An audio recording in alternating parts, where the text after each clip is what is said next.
श्रीमान राज ठाकरेजी यांनी त्यांच्या राज्यस्तरीय पदाधिकारी संमेलनामध्ये जो एक नरेटिव्ह सेट करण्याचा प्रयत्न करत आहेत तो अर्ध आणि अर्धवट माहितीच्या आधारावर आहे।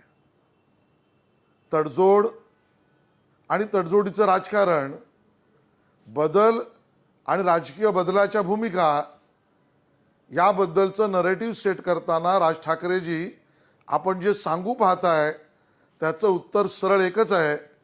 भारतीय जनता पक्षाने तडजोडीचं राजकारण कधीच केलं नाही। प्रथम राष्ट्र आणि राष्ट्रवादी विचाराच्या आधारावर राष्ट्र निर्माण या आधारावरच राजकारण कधीच आम्ही तडजोड केलं नाही। राम मंदिर बांधताना तडजोड नाही। 370 कलम 35(1) काढताना एक देश एक निशान एक प्रधान हीच भूमिका आम्ही मांडली। परमपूज्य भारतरत्न डॉक्टर बाबासाहेब आंबेडकर यांचं संविधान संपूर्ण देशात एकदा लागलंच पाहिजे या भूमिकेत आम्ही तडजोड केली नाही। त्या ठिकाणी पोखरणला अणुस्फोट चाचणी अन्य राष्ट्रांना काय वाटेल, राष्ट्र प्रथम या विचारात त्यातही तडजोड केली नाही। मला या ठिकाणी मुद्दामून सांगावंसं वाटतं, गरीब कल्याणाच्या अंत्योदय कार्यक्रमात भारतीय जनता पक्षाने तडजोड केली नाही। NRC असो CAA असो या सर्व विषयामध्ये भारतीय जनता पक्षाची कधीच तडजोड नाही।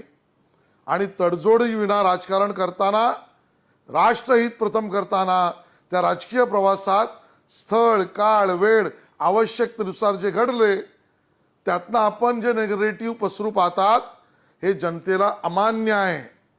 आणि म्हणूनच राज ठाकरेजी भारतीय जनता पार्टी आणि मोदीजींना मिळणारा समर्थन आणि मतदान कालानुरूप वाढते आहे, कारण तत्वाशी राष्ट्रविचारांशी कधीच तडजोड केली नाही। प्रवासात जे घडले ते राष्ट्रहितासाठी याच भूमिका घेऊन आम्ही चाललो। यात काही शिकण्यासारखं असेल तर जरूर आपण बघा हा मैत्रीपूर्ण सल्ला।